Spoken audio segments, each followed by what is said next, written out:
PPP విధానం కావాలా వద్దా? ఇది ఎవరు డిసైడ్ చేసుకోవాలి అంటే అన్ని విషయాల్లోనూ కాదు. ఇక్కడ మెడికల్ కాలేజీల విషయంలో పబ్లిక్ ప్రైవేట్ పార్ట్నర్షిప్ దీని ద్వారా ప్రభుత్వం అయితే ఇప్పటికే ఒక క్లారిటీ అయితే ఇస్తోంది. చాలామంది మంత్రులు కూడా చెప్తున్నారు పీపీపీ అనేది ఇప్పుడు నిర్మాణంలో మాత్రమే కానీ నిర్వహణలో కాదు అనేది వాళ్ళు ఇస్తున్న క్లారిటీ.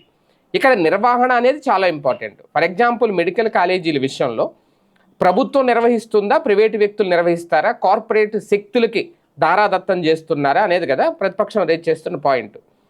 ఒకవేళ ఇప్పుడు పీపీపీ విధానంలో నిర్మాణాలు ప్రభుత్వానికి భారం కాకుండా ఉండడానికి పీపీపీ ద్వారా నిర్వహించిన రేపొద్దున నిర్వహణ మాత్రం ప్రభుత్వం గనక చేస్తే ఖచ్చితంగా అది ప్రజలకి ప్రయోజనం అవుతుంది, ప్రజలకి మేలు జరుగుతుంది. అలా కాకుండా కంప్లీట్గా కార్పొరేట్ శక్తులకు దారాదత్తం చేస్తే ప్రైవేటు వ్యక్తులకు గనక అమ్మేసుకుంటే ఖచ్చితంగా అది ప్రజల నుంచి తిరుగుబాటు వస్తుంది, అది ప్రజలకి నష్టం కూడా తెచ్చిపెడుతుంది. ఇప్పుడు ఏం చేస్తారు అనేది ఇక్కడ కీలకమైన అంశం. కాకపోతే పీపీపీని ఎవరు ఇప్పుడైతే వద్దని అనరు. ఎందుకంటే ప్రభుత్వం తీసుకున్న నిర్ణయం పీపీపీ ద్వారా కేంద్ర ప్రభుత్వం చాలా ప్రాజెక్టులు నిర్మిస్తుంది, రాష్ట్ర ప్రభుత్వాలు నిర్మిస్తాయి, దాన్ని ఎవరు అడ్డుకోరు.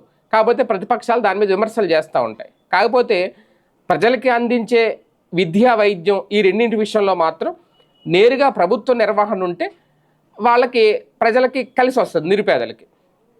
లేదు అంటే దాని మీద మళ్ళీ అది ఒక అదనపు భారం అవుతుంది ప్రజలకి.